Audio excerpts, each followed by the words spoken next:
రోహిణిని బయటికి గెంటేసిన ప్రభావతి. పోలీసుల్ని తీసుకువచ్చి ప్రభావతిని అరెస్టు చేయించిన రోహిణి చెంప పగలగొట్టి షాక్ ఇచ్చిన మీనా. అసలు ఇదంతా ఎలా జరిగింది తెలుసుకోవాలి అనుకుంటే ఈ వీడియోని చివరి వరకు స్కిప్ చేయకుండా చూసేయండి.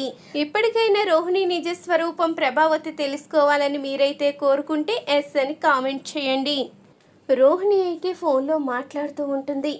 అసలు ఇది ఎవరితో మాట్లాడుతుంది, ఎందుకంత కంగారు పడుతూ మాట్లాడుతుందో అర్థం కావడం లేదు.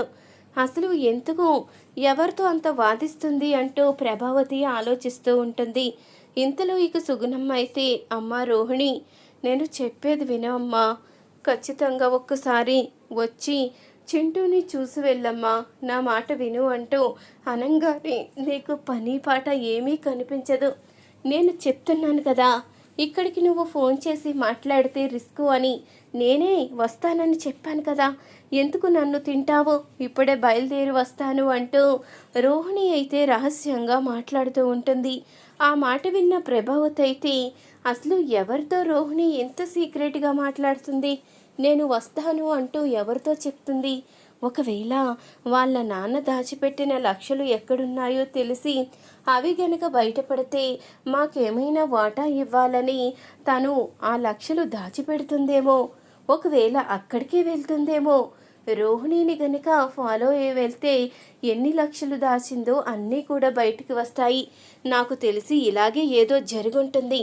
ఈ రోహిణి ఇంట్లో చెప్తే ఎక్కడ నిజం అందరికీ తెలిసిపోతుందో, ఎక్కడ మళ్ళీ వాళ్ళు దోచేసిన 40 లక్షలు ఇవ్వవలసి వస్తుందో అని బాగా నాటకం వేస్తున్నట్టుంది. నాకొచ్చే వాటా నేనెందుకు వదులుతాను, ఇక్కడ ప్రభావతి అంటూ ప్రభావతి అయితే అనుకుంటూ ఉంటుంది. ఇక రోహిణి అయితే ఫోన్ పెట్టి కంగారుగా అయితే హాల్లోకి వస్తుంది. ఇక ఎవ్వరూ కనిపించకపోవడంతో అమ్మయ్య, ఇక్కడ ఎవ్వరూ లేరు, ఇక నేను ప్రశాంతంగా వెళ్ళొచ్చు అంటూ రోహిణి అనుకుంటూ ఉండంగా, నువ్వు ప్రశాంతంగా వెళ్ళడానికి నువ్వు ఎక్కడికి వెళ్తున్నావో నేను వెనకాలే వచ్చి గమనిస్తాను కదా రోహిణి, నేను నీకన్నా తెలివైన దాన్ని, నీకన్నా ముందు పుట్టిన దాన్ని నన్నే మోసం చెయ్యాలని చూస్తావా? నువ్వు 7 ఆకులు చదివి వస్తే నేను 10 ఆకులు చదివాను. ఈ ఇంటి కోడలుగా ఇన్ని సంవత్సరాలు కాపురం చేసి 4 పిల్లలకి జన్మనిచ్చి నేను ఇంతగా నిలబడ్డాను అంటే నాకు ఎన్ని తెలివితేటలుండుండాలి. నా ముందే కుప్పి గొంతులేస్తావా? పిల్ల కాకివి, నువ్వేం చేస్తావో? నిన్ను ఫాలో అవుతూ వచ్చి ఆ లక్షలు ఎక్కడున్నాయో తెలుసుకుంటాను, నాకు వడ్రానం కూడా చేయించుకుంటాను అంటూ ప్రభావతి అయితే అనుకుంటూ ఉంటుంది. అప్పుడిక రోహిణి అయితే అక్కడ ఎవరూ లేకపోవడం గమనించి వెంటనే బయలుదేరుతుంది. అమ్మయ్య, నేను కూడా వెనకాలే వెళ్ళాలి అంటూ ప్రభావతి కూడా రోహిణిని ఫాలో అవుతూ వెళ్తుంది. ఇక రోహిణి అయితే ఆటో ఎక్కి వెళ్తూ ఉండగా అప్పుడే ప్రభావతి కూడా వెనకాలొస్తున్న ఆటోలో ఎక్కుతుంది. నువ్వు ఆ ఆటోనే ఫాలో అవుతూ వెళ్ళాలి, ఎక్కడా కూడా ఆటో మిస్ అవ్వడానికి వీల్లేదు అంటూ ప్రభావతి చెప్పంగానే, సరే మేడం, కానీ 50 రూపాయలు ఎగస్ట్రా అవుతుంది అంటూ అనగానే, చూడు, తను ఎక్కడికి వెళ్తుందో నువ్వు కరెక్ట్గా కనుక్కోగలిగితే 50 ఏంటి 100 అయినా ఇస్తాను అంటూ ప్రభావతి అనగానే, ఆ మాట అన్నారు, బాగుంది, ఇప్పుడు చూడండి, నా నుంచి ఆటో కాదు కదా, నా ఎదురుంగా వెళ్తున్న ఈగలు దోమలు కూడా తప్పించుకోలేవు అంటూ అనగానే, అంత ఓవరాక్షన్ అవసరం లేదు, కానీ ముందు ఆటో వెళ్ళిపోకుండా చూడు అంటూ ప్రభావతి అయితే చెప్తూ ఉంటుంది. అప్పుడిక రోహిణి అయితే వెళ్తూ ఉండగా రోహిణి వెనకాలే ప్రభావతి కూడా వెళ్తూ ఉంటుంది. చూసారా మేడం, ఎంత చక్కగా ఆటో వెనకాలే వెళ్తున్నాను, ఈ ఆటో మనకి ఎట్టి పరిస్థితుల్లో కూడా మిస్ అవ్వదు అంటూ ఇక ఆటో అతనైతే చెప్తూ ఉంటాడు. అప్పుడిక కాస్త ముందుకు వెళ్ళేసరికి రోహిణి వెళ్తున్న ఆటో అయితే ఇటువైపు వెళ్ళంగానే అక్కడికి వచ్చేసరికి ప్రభావతికి అయితే ఆటో కనిపించదు. అప్పుడిక ఇదేంటి, రోహిణి వెళ్తున్న ఆటో ఏమైపోయింది, ఏంటి నువ్వేం చెప్పావు, నీ నుంచి దోమలు ఎగులు కూడా తప్పించుకోలేవంటూ బిల్డప్ ఇచ్చావు కదా, ఆటో ఏది అంటూ అడుగుతూ ఉండగా, అయ్యో మేడం, ఇక్కడ దాకా కరెక్ట్గానే ఫాలో అవుతూ వచ్చాను కదా, ఇప్పుడు ఏమైందో నాకు అర్థం కావడం లేదు అంటూ ఇక ఆటో డ్రైవర్ అయితే అంటూ ఉంటాడు. నీకు ఇస్తానన్నా 100 కాదు కదా, నీకు ఇస్తానన్నా అసలు డబ్బులు కూడా ఇవ్వను, వెళ్ళెక్కడి నుంచి అంటూ ప్రభావతి అయితే కోపంగా అరిచేసరికి పొద్దున్నే ఎవరి మొహం చూసానో ఏంటో భలే బేరం తగిలింది, ఇంతవరకు కష్టపడిన కష్టం అంతా వృధా అయిపోయింది అంటూ ఆటోవాడైతే అక్కడి నుంచి వెళ్ళిపోతాడు. అప్పుడు ఇక ప్రభావత్ అయితే అసలు ఈ రోహిణి ఎక్కడికి వెళ్ళిపోయిందో ఏంటో అంటూ అటువైపే తిరుగుతూ చూస్తూ ఉండగా ఇంతలో రోహిణి చెప్పులైతే బయట కనిపిస్తాయి. ఇవి రోహిణి చెప్పులే కదా, ఈ ఇంట్లో రోహిణి ఉందా, అయితే నేను లోపలికి వెళ్ళి చూడాలి అంటూ అప్పుడు ఇక ప్రభావత్ అయితే లోపలికి అయితే వెళ్తుంది. ఇంతలో ఇక రోహిణి అయితే కోపంగా సుగుణమ్మ దగ్గరికి వచ్చి, ఏంటమ్మా ఫోన్ మీద ఫోన్ చేసి నన్ను చంపుకు తింటావేంటి, అక్కడ నా పరిస్థితి తెలుసు కదా, తెలిసిన తర్వాత కూడా ఎందుకు నువ్వు ఇన్నిసార్లు ఫోన్ చేస్తున్నావు, ఇక్కడేదో కొంపలు అంటుకుపోయినట్టు అంటూ ఇక రోహిణి అయితే కోపంగా అరుస్తుంది. అది కాదమ్మా రోహిణి, చింటూ చాలా జ్వరంతో బాధపడుతున్నాడు, అమ్మ అమ్మ అంటూ కలవరిస్తున్నాడు, ఒక్కసారి నిన్ను చూస్తేనైనా వాడి దిగులు పోయి జ్వరం తగ్గుతుందేమో అని తల్లి మనసు తల్లడిల్లిపోయి నీకు ఫోన్ చేశాను, ఒక తల్లిగా బిడ్డ బాధపడుతూ ఉంటే నేను సహించలేను అంటూ అనంగానే వాడిని కన్న తల్లిని నేను, నాకు లేని బాధ నీకెందుకో, వాడిని ఎప్పుడు చూడాలో ఎప్పుడు చూడకూడదో అన్నీ నాకు తెలుసు కదా, నువ్వు పదే పదే ఫోన్ చేసి నన్ను ఇలా ఇబ్బంది పెట్టాలా అంటూ రోహిణి అయితే కోపంగా అడిగేసరికి సుగుణమ్మ అయితే కోపంగా సమాధానం అయితే చెప్తుంది. చూడమ్మ కళ్యాణి, బిడ్డని కన్నది నువ్వు అని తెలుసు, కానీ ఆ బాధ్యత తీసుకోవడం మాత్రం తెలియదా, వాడిని నేను చూస్తున్నాను కాబట్టి ఇప్పుడు ఏదో వాడు నా పంచన బతుకుతున్నాడు, నేనంటూ లేకపోతే వాడి జీవితం ఏమైపోతుంది, ఇన్ని రోజులు వాణ్ణి ఎంతో అల్లారు ముద్దుగా పెంచుకుంటూ వచ్చాను, నువ్వు వాణ్ణి గాలికి వదిలేసినా నేను చూస్తూ వదిలేయలేక వాణ్ణి ఇంత వాణ్ణి చేశాను, ఇప్పటికైనా వాడి బాధ్యత తీసుకోమ్మా అంటే అబ్బే నా జీవితం నాది, నేను మనోజ్తో కలిసి సంతోషంగా ఉండాలి, నువ్వు నా కన్న తల్లివని చెప్పడానికి లేదు, వాడు నీ కన్న కొడుకని చెప్పడానికి లేదు అంటూ ఎన్నో కండిషన్లు పెట్టాము, అవన్నీ కూడా సహిస్తూ వస్తే ఇప్పుడు పిల్లవాడికి జ్వరమని ఫోన్ చేసినా ఇంత అహంకారంగా మాట్లాడుతున్నావే, అసలు పిల్లవాడి బాధ్యత తీసుకోకుండా నీ అంతట నువ్వు నీ జీవితం చూసుకుని వెళ్ళిపోతే వాడి జీవితం ఏమైపోవాలి, పోనీలని నా కూతురు జీవితం బాగుండాలి అని నేనేదో త్యాగం చేస్తూ ఉంటే నువ్వు మాత్రం అదేది పట్టించుకోకుండా కోపంగా ఎందుకు అరుస్తున్నావు అంటూ సుగుణమ్మ అయితే కోపంగా మాట్లాడేసరికి అప్పుడే రోహిణి అయితే చెప్తూ ఉంటుంది, అది కాదు, ఒక్కసారి నా మాట అర్థం చేసుకో, నా పరిస్థితి నీకు తెలుసు కదా, నువ్వు మాటి మాటికి ఫోన్ చేసి అమ్మ రోహిణి ఎప్పుడొస్తావు అంటూ అడుగుతూ ఉంటే నా పరిస్థితి ఏమైపోవాలి, అక్కడ మా అత్తగారికి గనక విషయం తెలిసింది అంటే నన్ను చంపేస్తుంది, నేను ఒక కోటీశ్వరరాలనని నా వెనుక కోట్ల ఆస్తుందని, అది ఈరోజు కాకపోయినా రేపైనా వస్తుందని ఆవిడ ఆశతో ఎదురు చూస్తుంది, ఆ కోట్లతో ఆవిడ మహారాణిలా బ్రతకాలని ఎన్నో ప్లాన్స్ చేస్తుంది, నేను గనుక నీ కూతుర్నని తెలిసినా, నాకు ముందే పెళ్ళయింది వీడు నా కొడుకని తెలిసినా ఆవిడ గుండాగి చస్తుంది, ఆ పాపం నాకెందుకు, నేను ఆవిడ దృష్టిలో మాత్రం ఒక మంచి కోడల్ని, ఇంటి పెద్ద కోడలుగా అన్ని బాధ్యతలు నేనే చూసుకోవాలని ఆవిడ కోరుకుంటుంది, అలాంటప్పుడు నా జాగ్రత్తలో నేను ఉండాలి కదా, ఎందుకు నన్ను ఇబ్బంది పెడుతున్నావు అంటూ ఇక రోహిణి అయితే కోపంగా అడుగుతూ ఉంటుంది. సర్లే ఇవన్నీ ఎందుకులే కానీ ముందు చింటూగాడి సంగతి చూడు అంటూ ఇక సుగుణమ్మ అయితే చింటూని చూపిస్తుంది. అప్పుడే చింటూ అయితే అమ్మా ఎప్పుడొస్తావమ్మా, నన్ను ఎప్పుడు వదిలేసి వెళ్ళిపోతున్నావో, నాకు నీ ప్రేమ కావాలి, నువ్వు నన్ను ప్రేమగా ఆడించాలి, నువ్వు ప్రేమగా నాకు తినిపించాలి, ఎందుకమ్మా నాకు ఇంత శిక్ష వేశావు అంటూ చింటూ అయితే ఏడుస్తూ ఉంటాడు.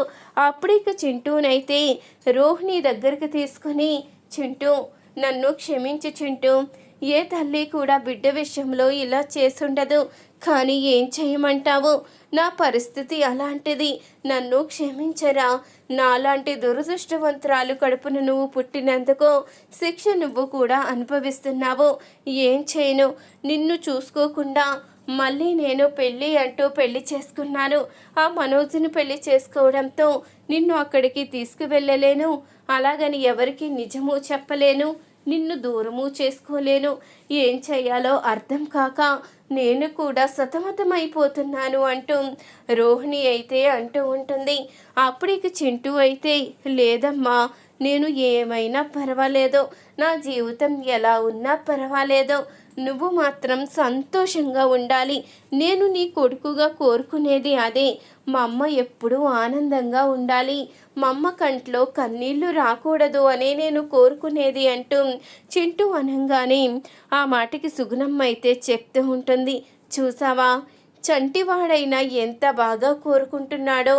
నువ్వు మాత్రం తల్లిగా నీ బాధ్యత నెరవేర్చకుండా నీ స్వార్థం చూసుకుని వాడికి జ్వరం వచ్చిందని చెప్పినా పట్టించుకోకుండా ఇష్టం వచ్చినట్టు నన్ను తిడుతూ వాడిని దూరం పెట్టాలని చూస్తున్నావు.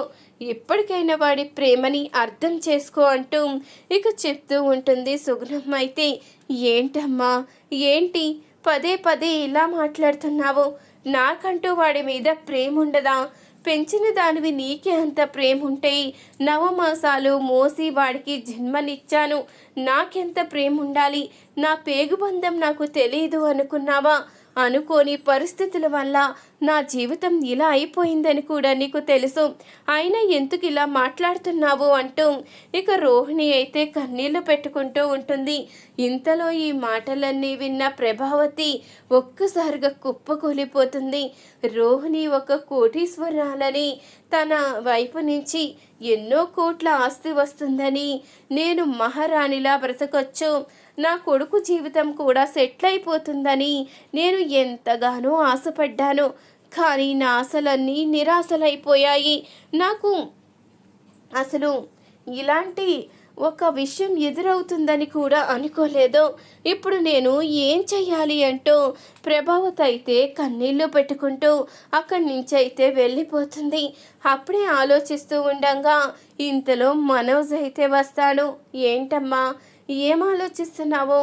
ఎందుకంత కోపంగా ఉన్నావు అని అడిగేసరికి, ఏంటా, ఆ రోహిణిని రాని వచ్చిన తర్వాత నీకే తెలిసేలా చేస్తాను అంటూ ప్రభావతి అయితే చెప్తూ ఉంటుంది. రోహిణి ఏం చేసిందమ్మా? నువ్వేమీ అనుకో.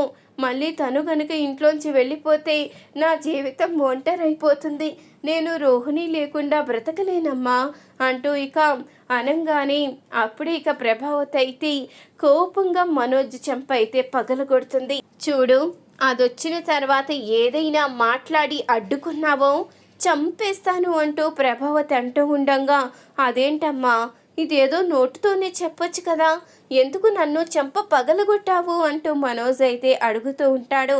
నాన్న పుత్రరత్నం, నీకు నోటుతో చెప్తే అర్థం కాదు కదా, చేతలతోనే చెప్పాలి. ఇప్పటి వరకు నిన్ను నెత్తిన పెట్టుకున్నాను, నీ భార్యగా వచ్చింది కదా అని రోహిణిని కూడా నెత్తిన పెట్టుకున్నాను. నీ కారణంగానే నేను ఇలా మోసపోయాను. ఇక మోసపోయేదే లేదు. ఆ రోహిణి వచ్చిన తర్వాత దాని సంగతి చెప్తాను అంటూ ఇక ప్రభావతి అయితే కోపంగా కూర్చుని ఉంటుంది. ఇంతలో రోహిణి అయితే వస్తుంది. ఎక్కడికి వెళ్ళావో అంటూ ప్రభావతి అడగంగానే, ఎక్కడికి వెళ్తాను అత్తయ్య, రోజు నేను బ్యూటీ పార్లర్కే కదా వెళ్ళొస్తాను అంటూ రోహిణి అయితే చెప్పంగానే, ఏంటి బ్యూటీ పార్లర్కి వెళ్ళొచ్చావా? ఈరోజు ఎంతమంది వచ్చారేంటి అని అడుగుతూ ఉంటుంది ప్రభావతి. బ్యూటీ పార్లర్ అన్న తర్వాత ఎంతమంది వస్తారు అత్తయ్య, రోజుకి ఎంతమంది అనేది మేమెలా లెక్క చెప్పగలము అంటూ అనంగానే అప్పుడు ఇక మనోజ్ అయితే, ఏమీ లేదులే, అమ్మెందుకో కోపంగా ఉన్నట్టుంది, పద రోహిణి నువ్వు ఫ్రెష్ అవుది గాని అంటూ ఇక మనోజ్ అయితే చెప్తూ ఉంటాడు. అప్పుడు ఇక రోహిణి వెళ్తూ ఉండగా, ఆగు కళ్యాణి అంటూ పిలుస్తుంది ప్రభావతి. ఆ మాటకి ఒక్కసారిగా షాక్ అవుతుంది రోహిణి. కళ్యాణి ఎవరు అంటూ ఇక అడుగుతూ ఉంటుంది రోహిణి అయితే. అదేంటి, నీ పేరు నువ్వే మర్చిపోయావా? నీ పేరు కళ్యాణియే కదా అంటూ ప్రభావతి అనంగాని ఆ మాటకి ఏం చెప్పాలో అర్థం కాక రోహిణి అయితే చాలా భయపడిపోతూ ఉంటుంది.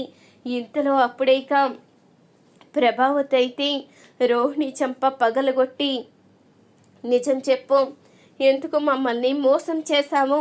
నేను అన్ని నిజాలు తెలుసుకున్నాను, నిన్ను ఫాలో అవుతూ వచ్చాను, ప్రతి విషయం కూడా తెలుసుకున్నాను. నిజం చెప్తావా లేదా అంటూ ప్రభావతి అడుగుతూ ఉండగా, అవునత్తయ్య, ఇంతవరకు వచ్చిన తర్వాత దాచిపెట్టడం ఎందుకు? నిజమే, నేను నిజంగానే మీకు అబద్ధమే చెప్పాను. నిజమే, నేను కోటీశ్వరరాల్ని కాదు, నాకు ముందే పెళ్ళయింది, ఒక కొడుకు కూడా ఉన్నాడు అంటూ గట్టిగా అరిచి చెప్తుంది రోహిణి. అయితే ఎంత ధైర్యమే, మమ్మల్ని మోసం చేస్తావా, నిన్ను వదిలిపెట్టేదే లేదు అంటూ ప్రభావతి అయితే కోపంగా రోహిణిని అయితే బయటికి గెంటేస్తుంది. ఇంకొకసారి ఇంట్లో అడుగు పెట్టావు అంటే చంపేస్తాను, నువ్వు ఇంట్లో అడుగు పెట్టడానికే వీల్లేదు అంటూ ఇక ప్రభావతి అనగానే, మీరు బయటికి గెంటేస్తే నేను నోరు మూసుకుని వెళ్ళిపోయడానికి మీనాననుకున్నారా? నేను రోహిణిని. ఈ రోహిణి అంటే ఏంటో మీకు తెలిసేలా చేస్తాను. నన్ను మెడ పట్టుకుని బయటికి గెంటేస్తే ఎలా ఊరుకుంటాను, మీకు బుద్ధొచ్చేలా చేస్తాను అంటూ రోహిణి అయితే ఇక పోలీసుల దగ్గరికి వెళ్ళి కంప్లైంట్ అయితే ఇస్తుంది. అత్తారింట్లో అరాచకాలు ఎక్కువైపోయాయి, నన్ను కట్నం తెమ్మని రోజు టార్చర్ చేస్తున్నారు, అదనపు కట్నం కోసం నన్ను చాలా ఇబ్బంది పెడుతున్నారు అంటూ రోహిణి అయితే కంప్లైంట్ ఇస్తుంది. ఇక రోహిణి కంప్లైంట్ తీసుకుని పోలీసులు అయితే వస్తారు.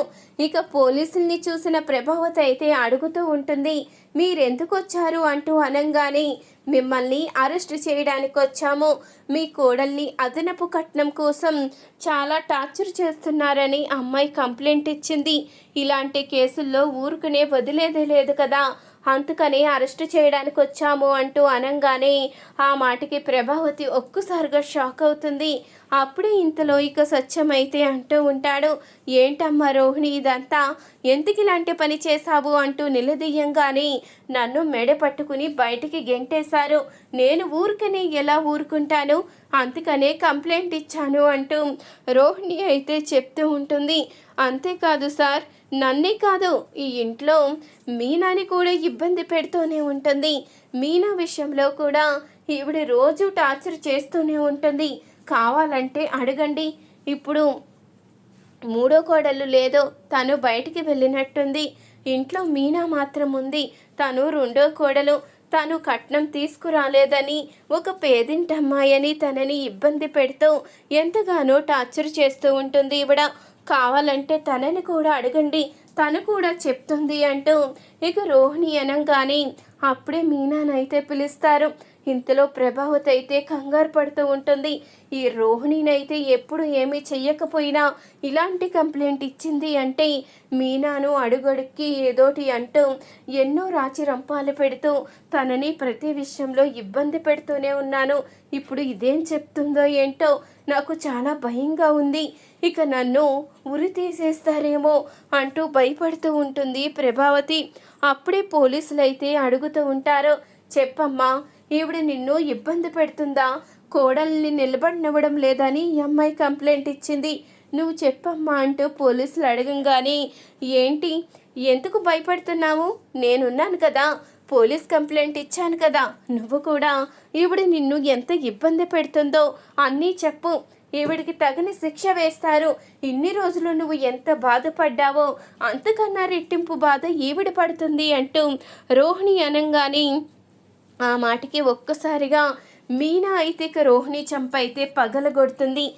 ఏంటి అసలు, ఎందుకు ఇలాంటి కంప్లైంట్ ఇచ్చావు, ఎందుకు అత్తయ్య గారిని అరెస్ట్ చేయించాలని చూస్తున్నావు, చూడండి ఇన్స్పెక్టర్, ఈ అమ్మాయి కోపంతో ఏదో మీకు కంప్లైంట్ ఇచ్చింది, మా అత్తయ్య గారు అలాంటి వారు కాదు, మా అత్తయ్య గారు ఒక దేవత, కోడల్ని కూతుల్లా చూసుకుంటుంది, ఏదో పెద్దావిడి కదా, మేమేదైనా తెలియక తప్పు చేస్తే మందలిస్తారు, అంత మాత్రాన పోలీస్ కంప్లైంట్ ఇచ్చి అరెస్ట్ చేయిస్తామా, పెద్దలుగా వాళ్ళు చెప్పింది వినకపోతే మేము ఎలా ముందుకు వెళ్ళగలము, మేమేదైనా తప్పు చేస్తే సరిదిద్దే హక్కు వాళ్ళకు ఉంటుంది, మేమేదైనా తప్పు చేస్తే మా అమ్మ నాన్న ఎలా దండిస్తారో, ఈ ఇంట్లో అడుగుపెట్టిన తర్వాత అత్తామామ కూడా అంతే కదా, నా తల్లి తండ్రి ఎంతో, అత్తామామ కూడా అంతే. వాళ్ళు చెప్పిన దాంట్లో తప్పేముంది? వాళ్ళు ఎప్పుడూ కూడా మమ్మల్ని ఇబ్బంది పెట్టలేదు. నిజం చెప్పాలి అంటే మా పుట్టింట్లో కన్నా మా అత్తారింట్లో మమ్మల్ని ఎంతో గొప్పగా చూసుకుంటారు. తను లేనిపోని కోపాలు చూపిస్తూ మీకు కంప్లైంట్ ఇచ్చింది తప్ప దీంట్లో ఎలాంటి నిజం లేదు. కావాలంటే మీరు ఎక్కడ ఎంక్వైరీ చేసుకున్నా నిజం చెప్తారు అంటూ ఇక మీనా అనేసరికి పోలీసులైతే కోపంగా, ఏంటమ్మా ఇది, అసలు నువ్వు ఏం చెయ్యాలి అనుకుంటున్నావు? సమాజాన్ని ఇలాగే భ్రష్టు పట్టించాలి అనుకుంటున్నావా? నీలాంటి వాళ్ళని చూసి ఇంట్లో ప్రతి ఆడపిల్ల కూడా ఇలాగే చేస్తారు. అత్తారింట్లో అందరూ మంచి వాళ్ళైనా కావాలనే కేసులు పెట్టి ఇరికిస్తూ ఉంటున్నారు. ఇంకొకసారి ఇలాంటి కంప్లైంట్ కానీ ఇచ్చావు అంటే ముందు నిన్ను అరెస్ట్ చే, మళ్ళీ ఇలాంటి కంప్లైంట్ తీసుకురాకు అంటూ పోలీసులు అయితే వార్నింగ్ ఇచ్చి వెళ్ళిపోతారు. ఈ వీడియో కనుక నచ్చితే తప్పకుండా ఒక లైక్ చేయండి.